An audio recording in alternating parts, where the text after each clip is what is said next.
Subscribe करें हमारा YouTube channel, bell icon को क्लिक करना ना भूलें, जिससे आगे आने वाले सभी यूट्यूब अपडेट्स, वीडियोस, नोटिफिकेशंस आपको मिलते रहें।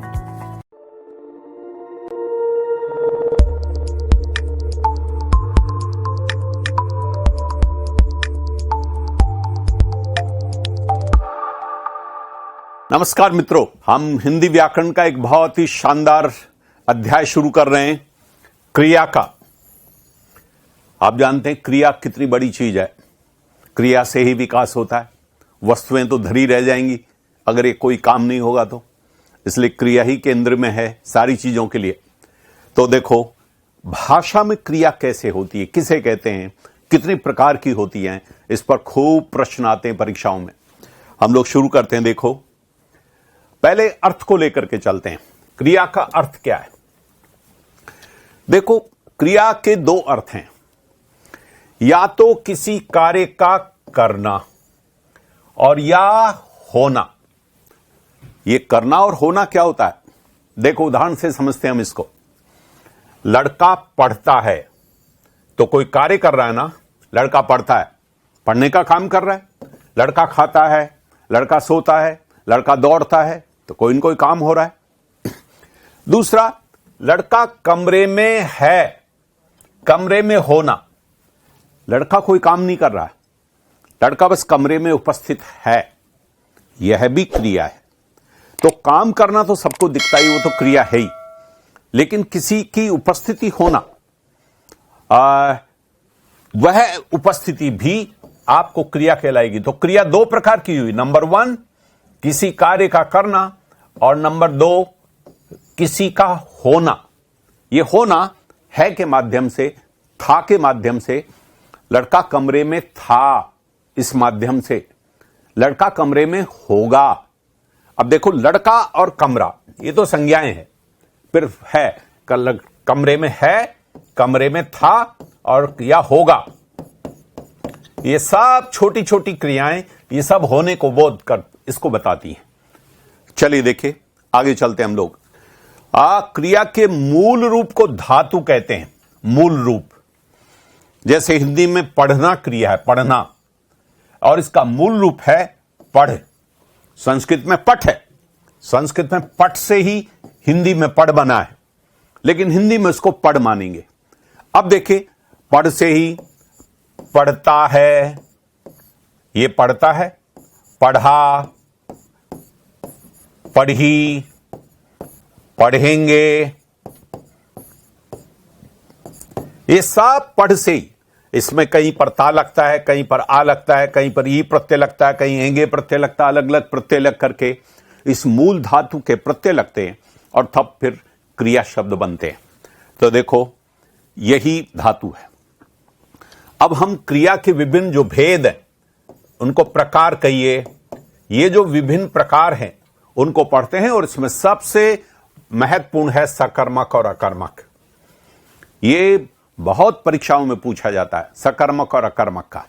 देखो, कर्म के आधार पर यह भेद है। इसका आधार है कर्म। कर्म की संभावना है या नहीं है। और अगर संभावना है तो सकर्मक, और संभावना नहीं है, बिना किसी कर्म के क्रिया हो सकती है, तो वो अकर्मक है। देखिए, लड़का पुस्तक पढ़ता है। अब इसमें क्या प्रश्न से पूछ सकते हैं हम लोग? क्या पढ़ता है? पुस्तक पढ़ता है। तो ये जो पुस्तक है, यही हमारा कर्म है। देखो साहब, लड़का सोता है। देखिए, यह लड़का सोता है।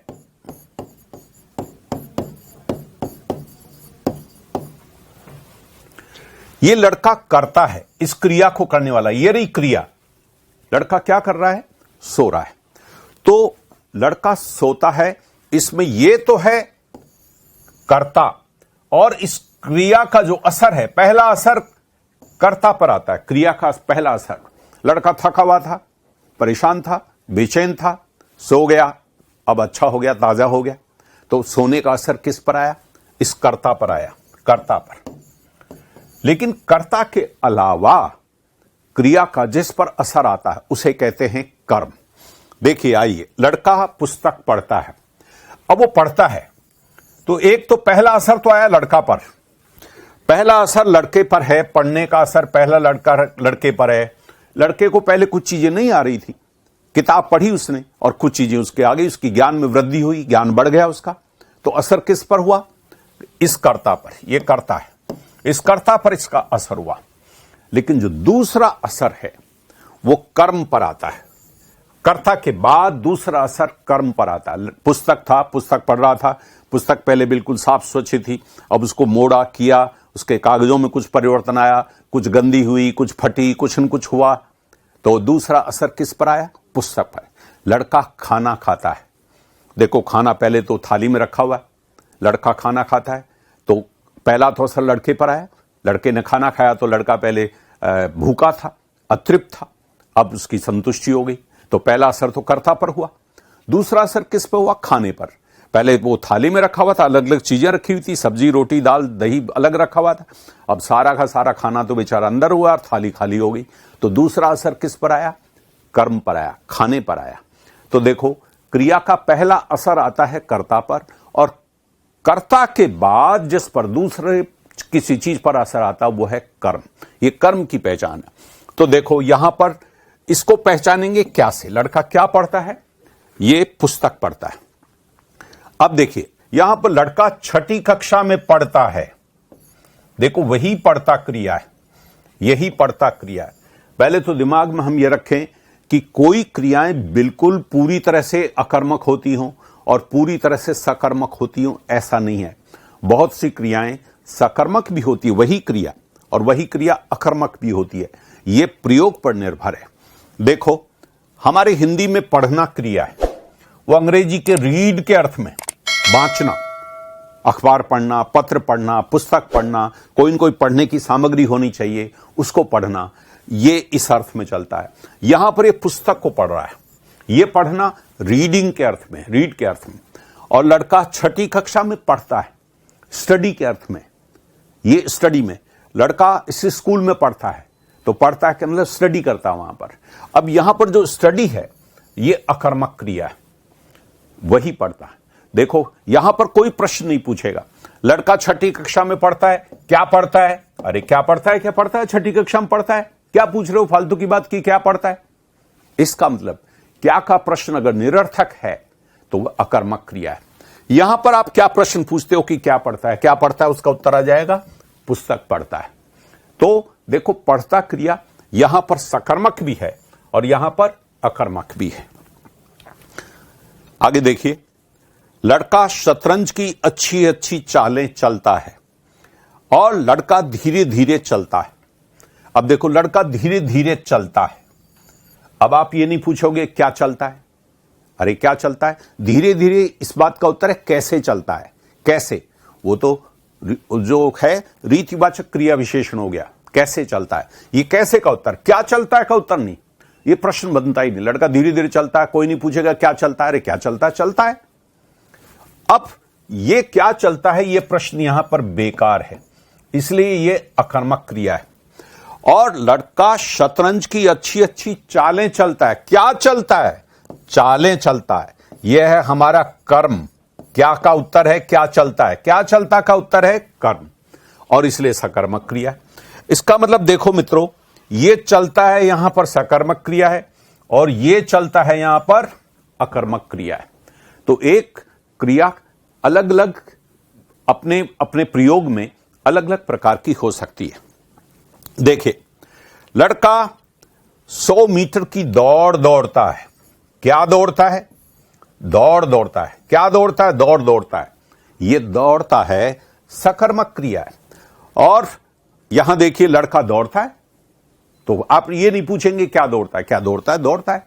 लड़का दौड़ता है, मैदान में दौड़ता है। मैदान में अधिकरण है, मैदान में सकर्मक नहीं है। लड़का मैदान में दौड़ता है, में कारक चिन्ह लगा हुआ, आप जानते हैं अधिकरण में होता है, तो वो कर्म कारक का नहीं, कर्म कारक का तो चिन्ह है को। तो लड़का दौड़ता है या मैदान में दौड़ता है, अकर्मक क्रिया है। और देखिए, अब ये लड़का क्या दौड़ता है, इसका प्रश्न नहीं बनता। तो देखो, अगर क्रिया के पहले क्या प्रश्न पूछने पर यदि उसका कोई उत्तर आ सके तो वह सकर्मक क्रिया है, और यदि क्या प्रश्न निरर्थक है, उत्तर की जरूरत ही नहीं है, तो वह अकर्मक क्रिया है। इस आधार पर हम सकर्मक और अकर्मक को पहचान सकते हैं। देखो, अब आप इस आधार पर देखिए, यह प्रश्न है, अनिल शतरंज की अच्छी चालें चलता है, कौन सी क्रिया है? क्या चलता है? चालें चलता है। तो जनाब आप खुद ही पहचान लेंगे, सकर्मक है। जी हां, बिल्कुल। दूसरा देखिए, मेरा दोस्त इस कमरे में रहता है, सकर्मक है, अकर्मक है? सकर्मक। अगर आप मानते हैं कमरे में क्या है? में तो अधिकरण कारक है, अधिकरण है में। तो मेरा दोस्त इस कमरे में रहता है, क्या रहता है? ये नहीं पूछोगे क्या रहता है? तो देखो साहब, ये अकर्मक क्रिया, अकर्मक। क्या रहता है? तीसरा देखो, मेरा लड़का नई नई पुस्तकें पढ़ता है, क्या पढ़ता है? पुस्तकें, ये सकर्मक क्रिया है। चौथा, मेरा लड़का 12वीं कक्षा में पढ़ता है। अब ये 12वीं कक्षा में पढ़ता है, ये नहीं पूछोगे क्या पढ़ता है? 12वीं में पढ़ता है ना, बस अकर्मक क्रिया है। नीता रोज दौड़ती है, क्या दौड़ती है? नहीं पूछोगे, अकर्मक क्रिया है। और यह खिलाड़ी 100 मीटर की दौड़ दौड़ता है, अब क्या दौड़ता है? 100 मीटर की दौड़, यह सकर्मक क्रिया है। अब देखिए द्विकर्मक क्रिया। हमारे यहां पर दो कर्म भी एक क्रिया के लिए होते हैं। अगर 2 कर्म नहीं होंगे तो वह क्रिया संभव नहीं है, उसको कहते हैं द्विकर्मक क्रिया। देखो, जिस क्रिया को करने के लिए 2 कर्मों की आवश्यकता हो और क्रिया का प्रभाव कर्ता के अलावा 2 कर्मों पे, कर्ता पे तो पड़ेगा ही, क्रिया का प्रभाव कर्ता पे तो पड़ेगा ही, लेकिन 2 कर्मों पे और पड़ेगा, तब जाकर के द्विकर्मक है। देखो, पुलकित ने पुलिस को चोर पकड़वाया। देखो, पुलकित ने पुलिस को चोर पकड़वाया। अब देखो, इसमें को कारक चिन्ह है, को, यह कर्म अपने आप ही हो गया। इसकी पहचान यह है, इसमें को आएगा, एक कारक के बाद तो निश्चित रूप से को आएगा। और दूसरे के लिए क्या पकड़वाया?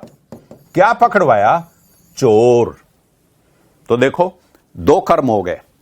अब ये पकड़वाया जो क्रिया है, देखो पकड़वाया क्रिया, ये तब तक संभव नहीं हो सकती जब तक कि एक तो चोर न हो।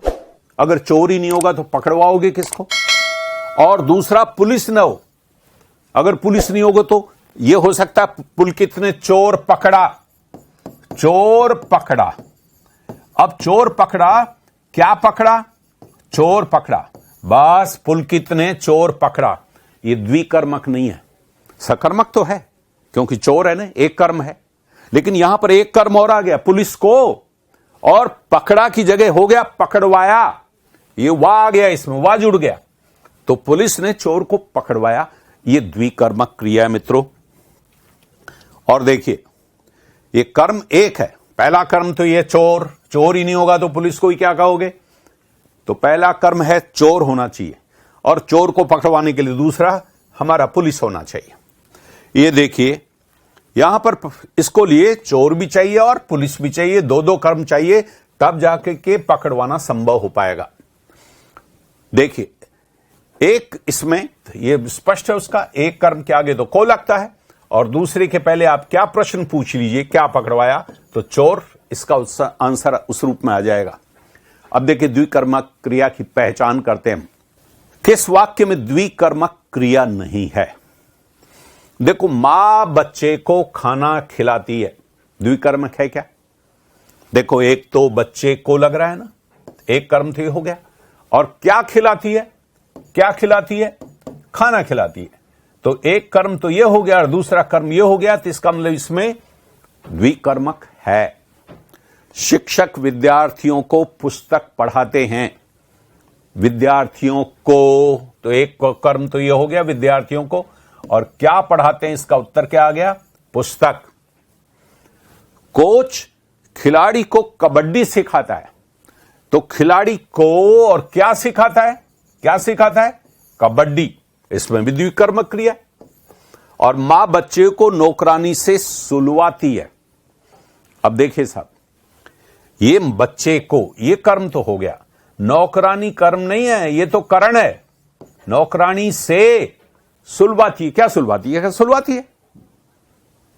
तो देखो, सुलाना क्रिया अकर्मक है और यहां पर भी वो यहां पर सुलवाती है, तो यहां सकर्मक तो हो गई क्रिया, ये सकर्मक होगी इस बच्चे के कारण, लेकिन द्विकर्मक नहीं हुई, क्योंकि मूलतः क्रिया अकर्मक है, सुलाना अकर्मक क्रिया है। तो लेकिन यहां बच्चे को सुलाती, इसलिए क्रिया तो सकर्मक हो गई, लेकिन नौकरानी नहीं। नौकरानी तो करण कारक में।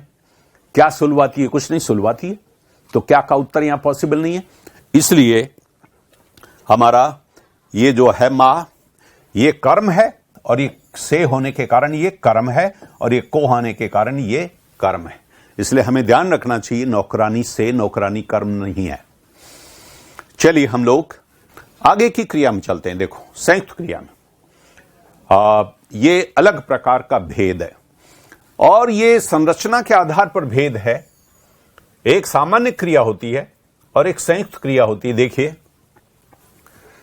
अगर एक ही क्रियापद हो, क्रियापद, पद मीन्स शब्द, अगर एक ही शब्द हो तो वह सामान्य क्रिया है, और दो या दो से अधिक अगर क्रियाओं का मेल हो तो संयुक्त क्रिया है। देखिए, लड़के ने खाना खाया, बस केवल एक है। खाना तो बिल्कुल कर्म है, संज्ञा है खाना, और क्रिया यही है। हम दिल्ली जाएंगे, एक ही शब्द है, एक ही शब्द है, तो सामान्य क्रिया। और ये देखिए, मुख्य क्रिया और उसके साथ साथ एक सहायक क्रिया और होगी, एक भी हो सकती है, एक से अधिक सहायक क्रिया भी हो सकती। लड़का खाना खाता, ये मुख्य क्रिया खाता, रहता एक सहायक क्रिया और है दूसरी सहायक, एक और दो सहायक क्रियाएं हो गई। लड़का खाना खाता रहता है, लड़के ने खाना खाया केवल एक क्रिया है और ये सामान्य क्रिया है, और खाता रहता है ये हमारी मुख्य क्रिया, ये मुख्य क्रिया है, और रहता है ये हमारी सहायक क्रिया है। हम दिल्ली जाते रहते हैं, जाना ये हमारी मुख्य क्रिया है और रहते हैं ये दोनों के दोनों सहायक क्रिया है। तो अगर ये मिलकर के जाते रहते हैं, एक क्रियापद है, ये एक क्रिया है, जाते रहते हैं। अब उसमें जाना है मुख्य क्रिया और रहते और हैं ये है हमारी सहायक क्रिया। बहुत सरल है मामला। देखो, संयुक्त क्रिया, अंकुर दौड़ रहा है। अब बताइए, किस वाक्य में संयुक्त क्रिया? यहां दौड़ना एक क्रिया है और रहा और है ये दोनों सहायक क्रियाएं, तो ये तो संयुक्त क्रिया होगी। बारिश होने लगी, होना एक क्रिया है और लगी उसकी सहायक क्रिया है, यह भी संयुक्त है। अतुल सो चुका है, सोना मुख्य क्रिया है और चुका और है ये दो सहायक क्रियाएं हैं। और मेरा मित्र दिल्ली गया, बस एक है। इसका मतलब हमारा ये चौथा आंसर, ये देखिए, ये मुख्य सहायक सहायक, ये मुख्य, ये सहायक, ये मुख्य सहायक सहायक, और ये केवल मुख्य। ये मुख्य क्या गई? ये तो जब सहायक ही नहीं हो तो मुख्य भी क्या है, इसलिए सामान्य क्रिया है। देखो, एक है क्रिया धातु, और उस क्रिया धातु के आधार पर देखो, क्रिया धातु से बनने वाली क्रिया, क्रिया धातु। जैसे देखिए, क्रिया धातु, अब इसमें ये दौड़ तो मूल धातु है, दौड़, और उससे ये प्रत्यय लगे हमारे। इसमें आ प्रत्यय लग गया, इसमें दौड़ा दौड़ी में ई प्रत्यय लग गया, दौड़ूंगा ऊंगा प्रत्यय लग गया, दौड़ेगा में एगा प्रत्यय लग गया आदि, और ये शब्द कृदंत हो गए। जिन मूल शब्द तो क्रिया होती है और उसके अंत में कृत प्रत्यय लगता है और फिर वो शब्द कहलाते हैं कृदंत। ये सब कृदंत हैं। और कृत प्रत्यय क्या है? आ, औड़ी, ऊंगा, एगा, ये कृत प्रत्यय है। और ये दौड़ क्रिया धातु के लग रहे हैं, तो ये सभी सब शब्द जो हैं कृत अंत, कृदंत कहलाते हैं। ये कृदंत है। देखिए, अब इसमें ये देखिए, चल, जैसे दूसरी क्रिया को लेते हैं, हम चल ले लेते हैं, चल, और इसमें चला, चली, चलूंगा, चलेगा आदि। अब चलना एक जो क्रिया धातु है और उसके साथ प्रत्यय लग करके हमारे बन गए। मित्रों, यह है नाम धातु क्रिया, नाम। अब देखो, नाम किसे कहते हैं? नाम संज्ञा को कहते हैं। संज्ञा की मूल परिभाषा है किसी चीज के, वस्तु के, व्यक्ति के, भाव के नाम को नाम संज्ञा कहते हैं। ये नाम है संज्ञा। और इस संज्ञा के बदले जो शब्द आता है उसका सर्वनाम, और संज्ञा की जो विशेषता बताओ विशेषण है, ये सब के सब नाम पद कहलाते हैं, नाम पद। और इसके अलावा जो क्रिया है वो क्रियापद कहलाते हैं। तो दो हमारे पद हुए, दो प्रकार के शब्द हो गए, नाम पद, नाम वाले शब्द, और क्रियापद। अब देखो मजे की बात यह है कि क्रिया से तो क्रिया बनती है, क्रियापदों से तो क्रिया बनती है, लेकिन नाम धातु से भी क्रिया बनती है।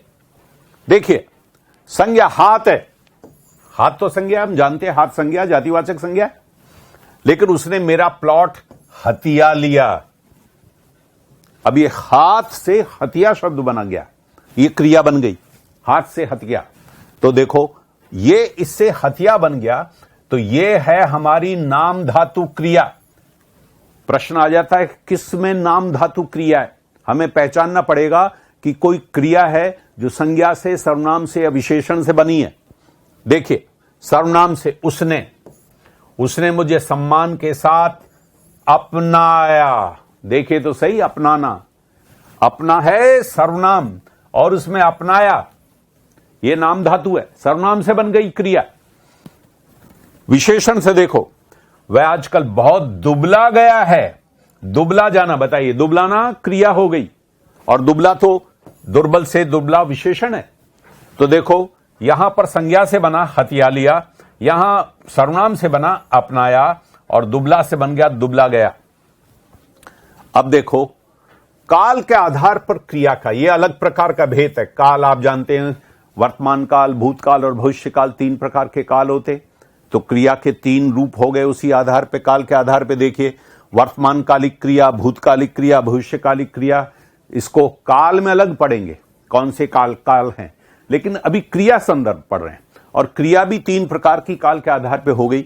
बहुत सरल है, आप खूब जानते हैं। इसमें पढ़ता है, पढ़ती है, पढ़ रही है, पढ़ता होगा, ये सब वर्तमान काल को बनाने वाले हैं।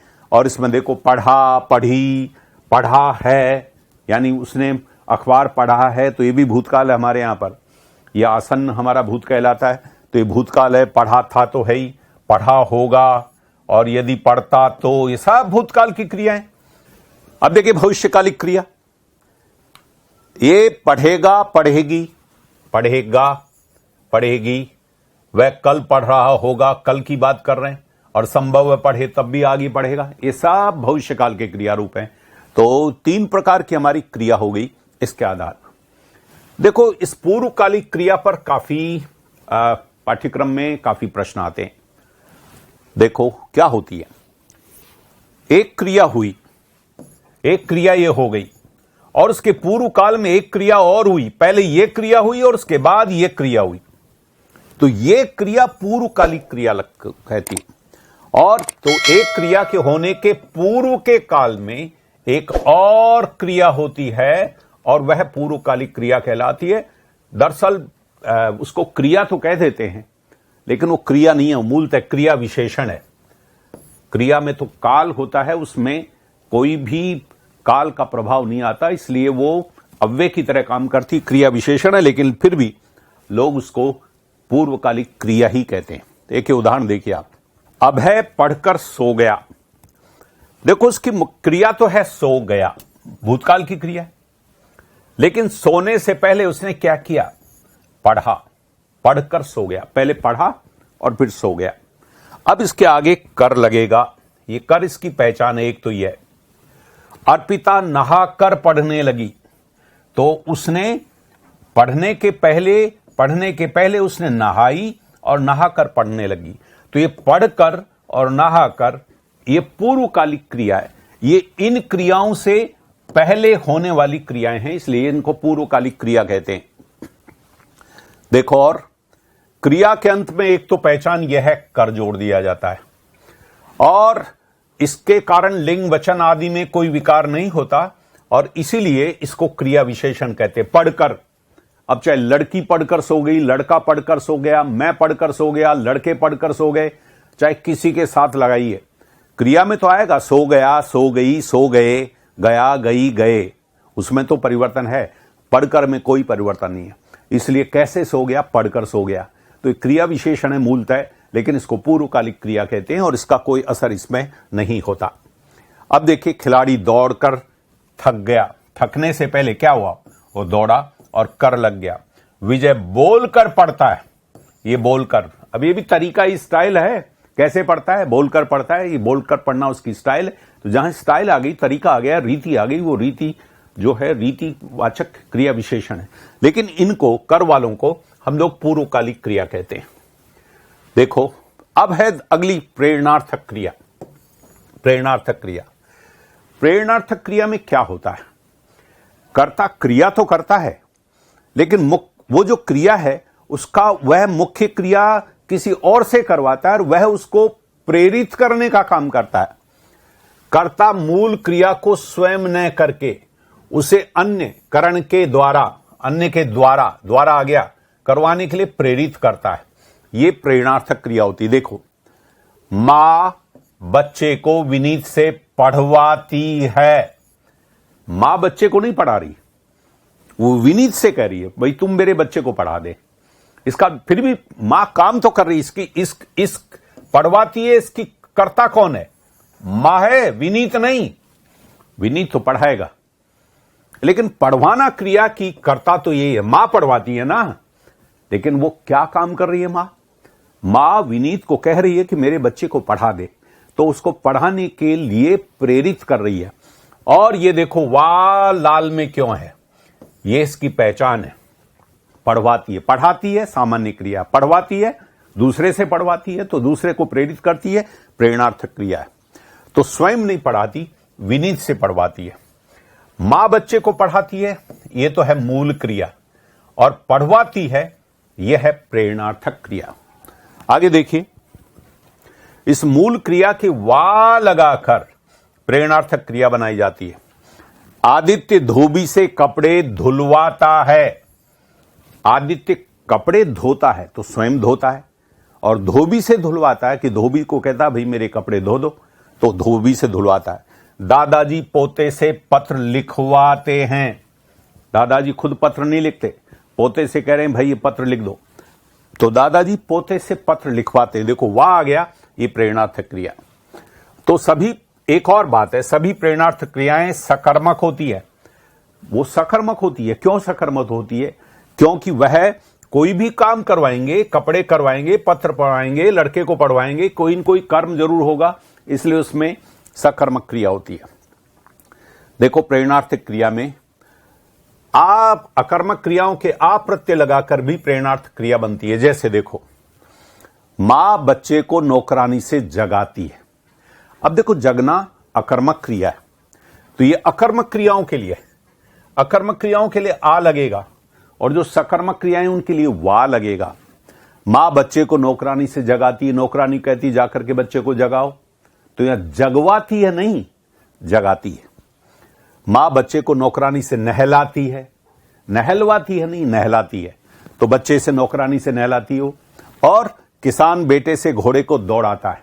तो ध्यान रखिए, दौड़ना अकर्मक क्रिया है, नहाना अकर्मक क्रिया है, जगना अकर्मक क्रिया है, और इनके आ लगा, अकर्मक क्रियाओं के आ लगेगा, अकर्मक क्रियाओं के, और उससे भी प्रेरणार्थक क्रिया बनती है। और सकर्मक क्रियाओं के वा लगता है। खिलवाती है, खाना सकर्मक क्रिया है। पढ़वाती है, ये सकर्मक क्रिया है। कटवाती है, काटना सकर्मक क्रिया है, और कटवाती है। देखो, पहचान का प्रश्न, किस वाक्य में प्रेरणार्थक क्रिया नहीं है? पिताजी नौकर से झाड़ू लगवाते हैं, तो नौकर तो है साधन, और पिताजी खुद झाड़ू नहीं लगा रहे, नौकर से झाड़ू लगवाते हैं, तो बिल्कुल प्रेरणार्थक क्रिया है। मां पड़ोसन से गाय का दूध निकलवाती है। मां दूध नहीं निकालती, पड़ोसन से गाय का दूध निकलवाती है। ये देखो, पड़ोसन से, ये तो करण हो गया, नौकर से।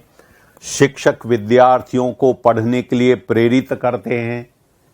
देखिए, इसमें शिक्षक खुद प्रेरित कर रहे हैं कि पढ़ना चाहिए तुमको, तो प्रेरित से कहीं आप ये मत समझ जाना कि ये प्रेरणार्थक क्रिया है।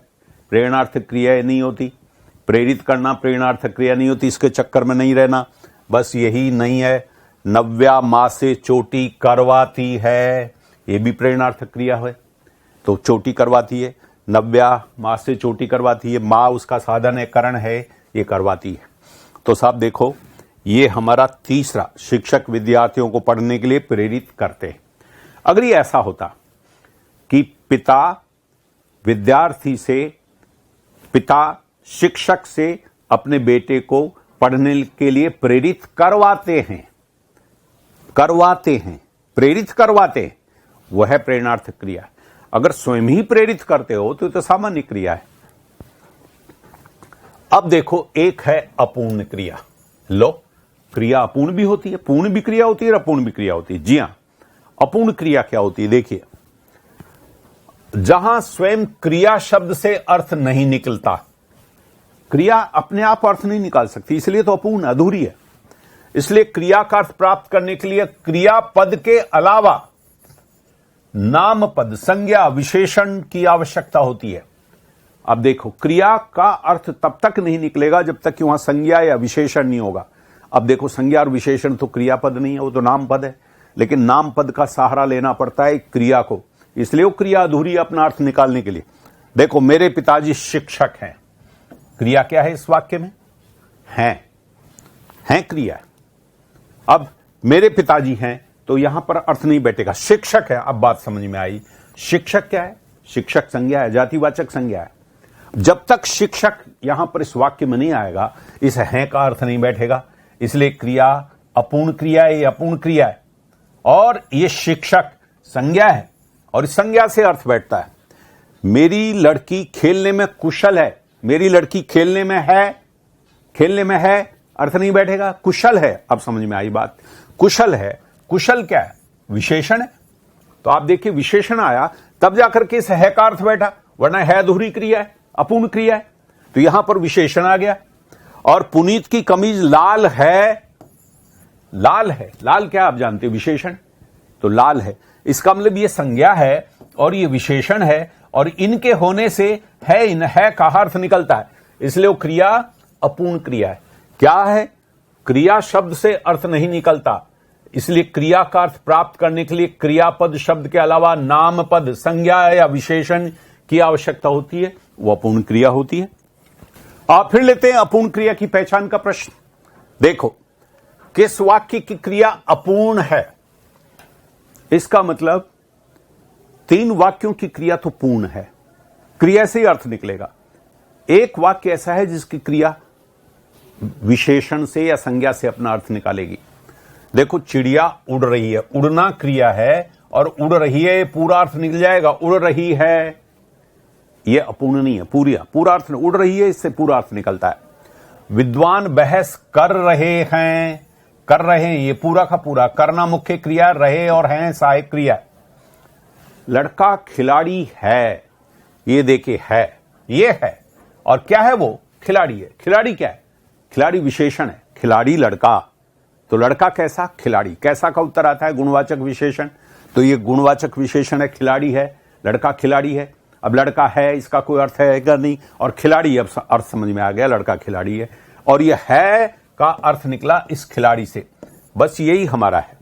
और गाय दूध दे रही है, देना और रही और है, ये मुख्य क्रिया है, सहायक क्रिया है। गाय दूध दे रही है, तो हमारे पास में लड़का खिलाड़ी है, ये संज्ञा से बना, और यहां पर संज्ञा नहीं है, ये खिलाड़ी, और ये विशेषण है, ये विशेषण है हमारा, लड़का खिलाड़ी है। तो ये विशेषण हमारा यहां पर है। चलिए आगे टेस्ट लेते हैं सब, क्रिया का टेस्ट। देखो, निम्नलिखित में से भूतकालिक क्रिया किस वाक्य में नहीं है? भूतकाल, बहुत सरल टेस्ट है। लड़का खांसता ही जा रहा है, तो ये तो वर्तमान में खांस रहा है ना भाई। लड़की ने पुस्तक पढ़ ली है, तो अब काम खत्म हो गया ना, तो ये हमारा भूतकाल है। देखो, दोनों में है, ये ध्यान रखना। लेकिन यहां पढ़ ली, ये भूतकाल की क्रिया है, पढ़ ली। पढ़ रही है, वर्तमान काल है। पढ़ती है, वर्तमान काल है। और पढ़ ली है, तो अभी भी है, आसन्न भूतकाल है, इसलिए है के चक्कर में कहीं आप ये समझोगे साहब ये भी वर्तमान काल है। नो, पढ़ ली है यानी काम खत्म हो चुका, भूतकाल की बात हो चुकी है। वर्षा होने पर किसानों ने खेत जोते, ये भी भूतकाल है। और लोगों ने अपना काम कर लिया, ये भी भूतकाल है। तो ये भी भूतकाल है, ये भी भूतकाल है, ये भी भूतकाल है। बस ये नहीं है हमारा, तो यही हमारा आंसर होगा। तो देखो इसमें भूतकाल की क्रिया है और वर्तमान काल की क्रिया है। और देखिए संयुक्त क्रिया किस वाक्य में नहीं है? संयुक्त क्रिया, इसका मतलब एक मुख्य क्रिया होगी और बाकी सहायक होगी, वो संयुक्त क्रिया होगी। और जहां पर केवल एक ही क्रिया होगी वो संयुक्त क्रिया नहीं होगी। फूल खिल रहे हैं, खिलना क्रिया है, रहे और हैं ये मुख्य क्रिया और ये सहायक क्रियाएं हैं, तो ये तो संयुक्त क्रिया है। चिड़ियाएं उड़ती ही जा रही हैं, उड़ती और जा रही हैं, तो ये तो चार क्रियाएं हैं, ये मुख्य क्रिया है। और ये सहायक क्रिया, ये सहायक क्रिया, ये सहायक क्रिया। कल बादल खूब बरसे, बरसे बस एक ही क्रिया है, खूब बरसे, ये संयुक्त क्रिया नहीं है। और सड़कों पर पानी भरना और चुका और है, तीन ये मुख्य क्रिया और ये सहायक क्रिया है। तो इसका मतलब इसका आंसर क्या होगा? संयुक्त क्रिया किस वाक्य में नहीं है? गय में नहीं है। आगे देखिए, निम्नलिखित में से किस वाक्य में अकर्मक क्रिया है? इसका मतलब तीन में तो सकर्मक है और एक अकर्मक है। लोग सो चुके हैं, सो चुके हैं, अब यही सोना ही तो जो है अकर्मक क्रिया है। बच्चों ने खाना खा लिया है, क्या खा लिया है? क्या खा लिया? खाना। और लड़की रस्सी कूद रही है, क्या कूद रही है? और वो है रस्सी। और लड़के 10,000 मीटर की दौड़ दौड़ रहे हैं, क्या दौड़ रहे हैं? और वह है दौड़। तो देखो यहां पर ये सब कर्म है और इसमें लड़के सो चुके हैं, अकर्मक क्रिया है। क्या सो चुके हैं? क्या सो चुके हैं? आगे देखिए, सुमेल कीजिए। देखो सुमेल किस किस का है? एक अकर्मक क्रिया है, एक पूर्वकालिक क्रिया है और एक नाम धातु क्रिया है और एक प्रेरणार्थक क्रिया है। देखो एक ही प्रश्न में कैसे चारों की पहचान आप करेंगे। मां ने बच्चे को शिक्षक से पढ़वाया, पढ़वाया, बताइए शिक्षक से, मां ने शिक्षक, शिक्षक तो है हमारा कर्ण, और बच्चे को पढ़वाया, मां ने पढ़वाया, मां ने खुद ने नहीं पढ़ाया, शिक्षक जी से कहा मेरे बच्चे को पढ़ा दो, तो ये सब वाया, तो क्या बन गया? ये प्रेरणार्थक क्रिया होगी। लड़का अपने मित्र से बतिया रहा है। अब बतियाना, बात, बात क्या है? भाववाचक संज्ञा, भाववाचक संज्ञा है। और बात से बन गया, बात से क्या बन गया? बतियाना। तो देखो ये हमारी नाम धातु क्रिया हो गई। और लड़की पढ़कर सो चुकी है। अब देखिए पढ़कर आ गया, पढ़कर आ गया तो कौन सी हो गई? ये पूर्वकालिक क्रिया हो गई। और बच्चे हंस रहे हैं, तो हंसना कौन सी क्रिया है? ये हमारी अकर्मक क्रिया है। हंस रहे हैं, क्या क्या हंस रहे हैं? क्या हंस रहे हैं? क्या हंस रहे हैं? तो ये हमारी अकर्मक क्रिया है। देखो मित्रों, चार क्रियाओं की पहचाना। वाया से प्रेरणार्थ क्रिया हो गई, और बात से बतियाना हमारी नाम धातु हो गई, और पढ़कर से हमारी पूर्वकालिक क्रिया हो गई, और हंसने हमारा अकर्मक क्रिया है। आगे चलिए देखिए, नदी बह रही है। देखो इसमें सुमेल कीजिए, फिर नाम धातु क्रिया, प्रेरणार्थक क्रिया, पूर्वकालिक क्रिया और अकर्मक क्रिया, वही चार क्रियाएं। उन चारों क्रियाओं का टेस्ट देखो एक में। नदी बह रही है तो बिल्कुल अकर्मक क्रिया है, नदी बह रही है। वह अपनी गलती स्वीकारता है, अपनी गलती स्वीकार, स्वीकार जो है, स्वीकार ये हमारा संज्ञा है हमारी, और उसी से बनता स्वीकारता है, तो ये हमारी नाम धातु क्रिया है। स्वीकार, मुझे स्वीकार है, तो स्वीकार। शिक्षक ने विद्यार्थी से वाचन करवाया, वाया, वाचन करवाया, प्रेरणार्थक क्रिया हमारी हो गई।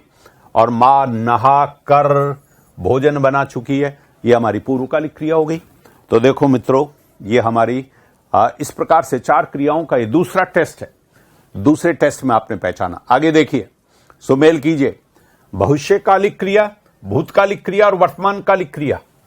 दीप्ति ने अपना काम पूरा कर लिया है, कर लिया ना, कर लिया है, तो ये भूतकालिक क्रिया। नदीम उस कमरे में पढ़ता होगा, पढ़ता, ये वर्तमान काल है, ये आगे पढ़ेंगे हम लोग, तो वर्तमान काल की क्रिया है। और कल हम जयपुर जा रहे होंगे, कल जाएंगे ना, तो ये हमारा भविष्य काल है। तो देखो ये हमारा भविष्य काल। इस प्रकार से हम इसको तीनों को काल वाली क्रिया रूपों को पहचान सकते हैं। आगे देखिए, पिछली परीक्षाओं के प्रश्नों को देखिए, बात कौन कौन से कैसे प्रश्न आते हैं। सकर्मक क्रिया वाला वाक्य छांटिए। राजू सदा सोता रहता है। सोता रहता है, अब क्या सोता रहता, सोना तो रोता रहता है और सोता रहता, चाहे सोता रहता हो चाहे रोता रहता हो, दोनों ही अकर्मक क्रिया है। हरीश बस पर चढ़ गया। चढ़ गया, क्या चढ़ गया, क्या चढ़ गया, बस पर। अरे बस तो पर है, अधिकरण कारक है, कर्म नहीं है। और कैलाश छत से गिर पड़ा। गिर पड़ा, क्या गिर पड़ा, क्या गिर पड़ा, छत से, ये तो अपादान है, छत से गिर पड़ा। और सतीश ने केले खरीदे। क्या खरीदे, क्या खरीदे उसने, केले।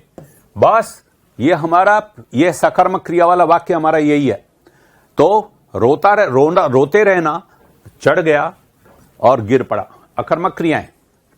देखिए, जिस विकारी शब्द के प्रयोग से हम किसी वस्तु के विषय में कुछ विधान करते हैं उसे क्या कहते हैं, जिससे।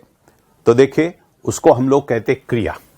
जिस विकारी शब्द, विकारी शब्द तो है ही, संज्ञा सर्वनाम विशेषण और क्रिया, चारों विकारी शब्द है, ज्यादा परेशान होने की जरूरत नहीं। जिस विकारी शब्द के प्रयोग से, यानी संज्ञा सर्वनाम विशेषण और क्रिया। अब चार में से एक चुनेंगे। हम किसी वस्तु के विषय में कुछ विधान करते हैं, कि विधान यानी ये करता है, ये होगा, ये काम किया जाएगा, उसको क्रिया कहते हैं। और इसलिए तो उसको विधेय कहते हैं, क्रिया को विधेय कहते हैं और कर्ता को उद्देश्य कहते हैं। तो ये विधेय है, विधान, ये आरपीएससी में आ चुका। तो क्रिया विधान करते हैं, ये इसकी क्रिया की एक परिभाषा इस तरह से भी है कि उसमें किसी विषय के बारे में कुछ कहा जाएगा। लड़का पढ़ता है, तो पढ़ता है, लड़के के बारे में कह रहे हैं, लड़के के बारे में विधान कर रहे हैं कि लड़का क्या करता है, पढ़ता है, ये विधान है। जब दो या दो से अधिक क्रियाएं मिलकर किसी पूर्ण क्रिया को बनाती है, तब कौन सी क्रिया कहलाती है, तो बिल्कुल संयुक्त क्रिया है ना, दो से अधिक क्रियाएं होगी, बहुत सरल है। आगे देखिए, वह घर पहुंच गया। इस वाक्य में पहुंच गया, पहुंच और गया, निम्नलिखित में से किस क्रिया का उदाहरण है, तो देखो यहां संयुक्त क्रिया है, पहुंच और गया, ये दो क्रियाएं हैं हमारा। तो एक तो पहुंच और एक क्रिया है। प्रेरणार्थ क्रिया वाह कहां है, इसमें वाह है ही नहीं। और पूर्वकालिक कर कहां है, इसमें कर है नहीं। द्विकर्मक क्रिया है ही नहीं, दो कर्मक, पहुंच गया अकर्मक क्रिया। नाम धातु नहीं बनती है। नाम धातु किससे नहीं बनती है, क्रिया से नहीं बनती है, साथ संज्ञा से बनती है, सर्वनाम से बनती है, विशेषण से बनती है। तो नाम धातु ये नाम पदी तो है, तो क्रिया से नहीं बनती, क्रिया क्रिया पद है। तो देखो कैसे दिया है कि नाम धातु किससे नहीं बनती, क्रिया से नहीं बनती, वो तो क्रिया धातु है। आगे देखिए, किसी पूर्ण क्रिया के पहले आने वाली अन्य क्रिया को क्या कहते हैं, तो पूर्वकालिक क्रिया कहते हैं।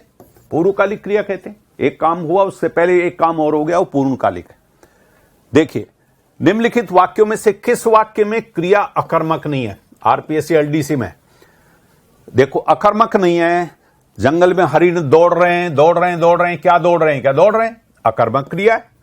छोटे बच्चे बात बात पर रोते रहते हैं, क्या रोते रहते हैं, ये भी अकर्मक क्रिया है।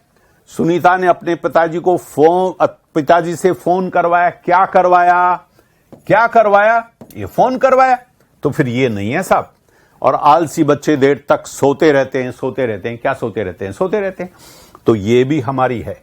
तो इसका जो आंसर होगा साहब यही होगा, सुनीता ने अपने पिताजी से फोन करवाया, क्या पर करवाया, फोन करवाया। बहुत सरल है आपके लिए। देखिए, इन प्रश्नों को, इन परीक्षाओं से गुजरना आसान है।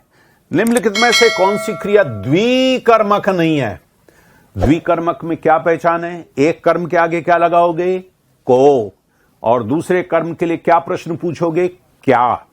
देखो, राम ने मोहन को पैसा दिया, क्या दिया, पैसा दिया, तो एक तो मोहन कर्म हो गया और एक पैसा हो गया, ये द्विकर्मक है। सेठ मुनीम को वेतन देता है, मुनीम को क्या देता है, वेतन देता है, ये भी सब दो इसमें कर्म है। मां नौकर से भोजन बनवाती है, मां नौकर से, ये तो नौकर तो आगे करण, और क्या बनवाती है, भोजन बनवाती, एक ही कर्म रह गया सब। और पिता ने पुत्र को क्या दी, पुस्तक दी, ये भी है। इसका मतलब ये हमारा नहीं है साहब।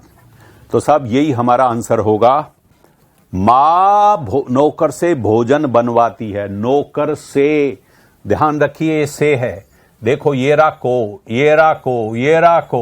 जहां को है और क्या दी, पुस्तक दी, क्या देता है? वेतन देता है। क्या दिया? पैसा दिया। ये दूसरा कर्म है। ये हमें ध्यान रखना चाहिए, बहुत आसान है। निम्नलिखित वाक्यों में से किस में अकर्मक क्रिया प्रयुक्त हुई है? अकर्मक, तो देखो कैसे पहचानोगे? क्या से? शिशु सो रहा है, क्या सो रहा है? क्या सो रहा है? तो अकर्मक क्रिया है। बालक खेल रहा है, क्या खेल रहा है? क्या खेल रहा है? और छात्रा लिख रही है और छात्रा पढ़ रही है। देखो साहब, इसमें शिशु सो रहा है, यह अकर्मक क्रिया है। अब खेल रहा है, ये खेल के लिए भी आ सकता है। खेल रहा है, फुटबॉल खेल रहा है बालक और कुछ न कुछ खेल। छात्रा लिख रही है तो निबंध लिख रही है, लिखना क्रिया, कुछ न कोई चीज होगी, लिखेंगे आप। और छात्र पढ़ रहा है, कुछ न कुछ पढ़ रहेंगे, पढ़ने की बात है। और शिशु सो रहा है। हालांकि इस प्रकार से ये ऐसा देना नहीं चाहिए। छोटा बच्चा खेल रहा, बालक अगर छोटा बच्चा है, 4 महीने का बच्चा, कि जाके देखना बच्चा रो रहा है या खेल रहा है, तो आखिरकार नहीं सब, वो तो खेल रहा है। अभी खेल रहा है, क्रिया सकर्मक नहीं है, अकर्मक है।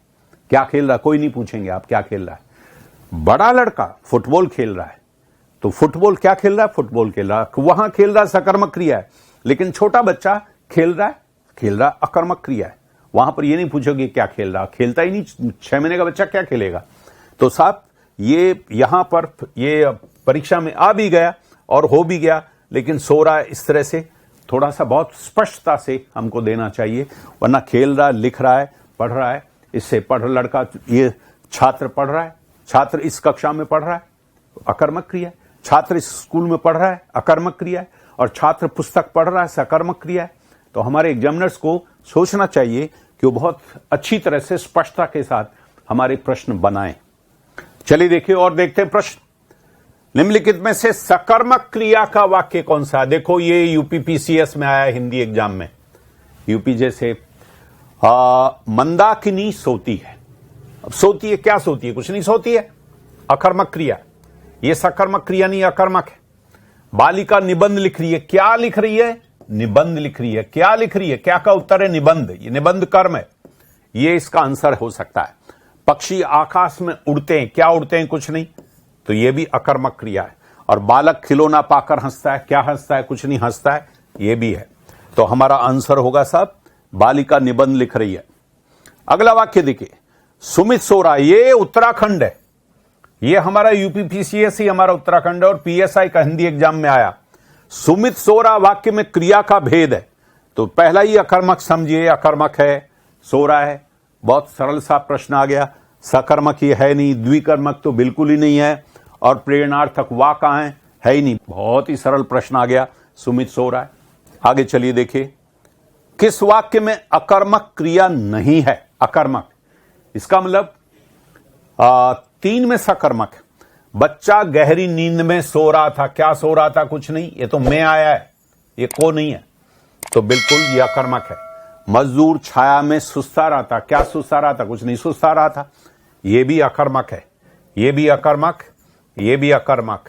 और बालक पतंग उड़ा रहा था, क्या उड़ा रहा था? पतंग। पतंग, ये हो गया सकर्मक।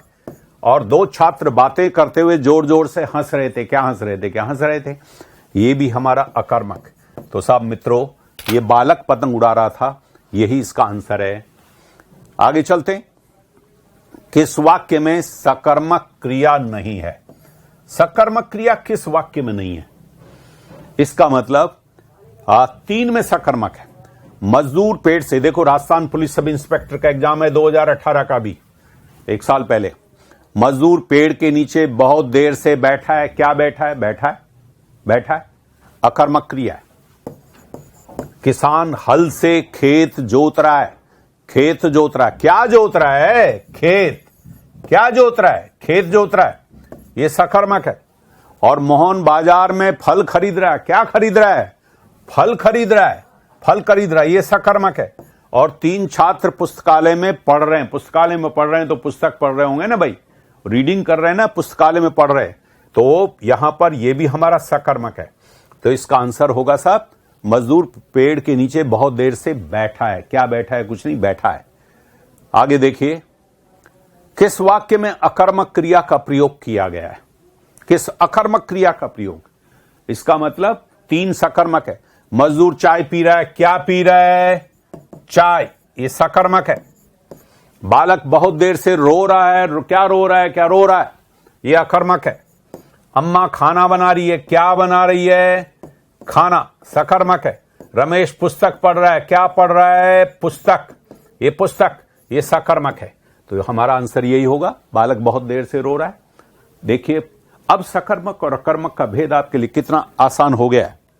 अब कोई भी परीक्षा हो, ये पुलिस एग्जाम है पीएसआई का, पुलिस सब इंस्पेक्टर। आगे चलिए देखिए, निम्नलिखित में से अकर्मक क्रिया है। ये देखो, लिखना, पढ़ना, देखना और नाचना। अब वैसे तो पढ़ना वाला जो है इस तरह से दे देते हैं, पढ़ना दोनों तरफ मैंने बताया था, लेकिन यहां पढ़ना जो है बांचने का अर्थ में लीजिए, और सीधा सा नाचना। क्या नाचता है? लड़का नाच रहा है, क्या नाच रहा है? क्या नाच रहा है? तो नाचना अकर्मक क्रिया है। और देखिए किस वाक्य में द्विकर्मक क्रिया, ये आरपीएससी टीचर ग्रेड 2 में आया है, द्विकर्मक क्रिया प्रयुक्त हुई है। तो देखो साहब, द्विकर्मक के लिए आपको क्या करना पड़ेगा?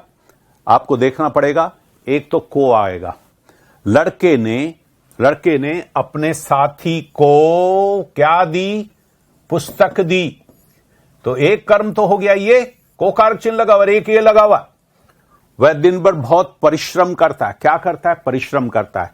एक ही कर्म है, क्या करता है? परिश्रम करता है। को नहीं है। देखो, उसने एक रोचक कहानी पढ़ी। क्या पढ़ी? कहानी पढ़ी। एक ही कर्म है। मैंने दुकान से फल खरीदे। क्या खरीदे? फल खरीदे। दुकान से है, ये तो से है, ये तो या हमारा इसमें आंसर पहला ही हमारा। चलिए मित्रों, ये हमारा आखिरी प्रश्न है इसमें, और इसमें अच्छी तरह से पढ़िए। निम्नांकित में प्रेरणार्थक क्रिया नहीं है। इसका मतलब 3 इसमें प्रेरणार्थक क्रिया है। अब देखो, प्रेरणार्थक क्रिया जब हम पढ़ रहे थे तो एक तो वाह वाला मामला तो है ही, वाह। सकर्मक क्रिया के आगे वाह लगता है तो वह लिखवाता है, पढ़वाता है, बनवाता है, ये सब वाह लगेगा, वो तो प्रेरणार्थक क्रिया है ही। दूसरी बात, प्रेरणार्थक क्रिया वहां बताई थी जहां अकर्मक क्रियाओं के आगे आ लगा देते हो। देखो, हंसना और हंसाना, जगना और जगाना, ये भी हमारी प्रेरणार्थक क्रियाएं, ये भी प्रेरणार्थक क्रियाएं नहीं है। अब भूलना, ये प्रेरणार्थक क्रिया नहीं है। तो ये है हमारा इसका आंसर होगा भूलना। बस मित्रों, ये क्रिया है और क्रिया के विभिन्न भेद हैं, और इसमें क्रिया को लगभग समेट लिया गया है, जो कि हमारी परीक्षा से संबंधित और भी भेद हैं क्रिया के, लेकिन वो परीक्षा की दृष्टि से महत्वपूर्ण नहीं है। आप इनको थोड़ा सा 1 बार, 2 बार, 3 बार और अच्छी तरह से इसको देखिएगा, और काफी प्रश्नों को हल करने में आप मददगार होंगे। बस अभी क्रिया के साथ आपका नमस्कार। फिर आगे दूसरे अध्याय में फिर आपसे मिलेंगे।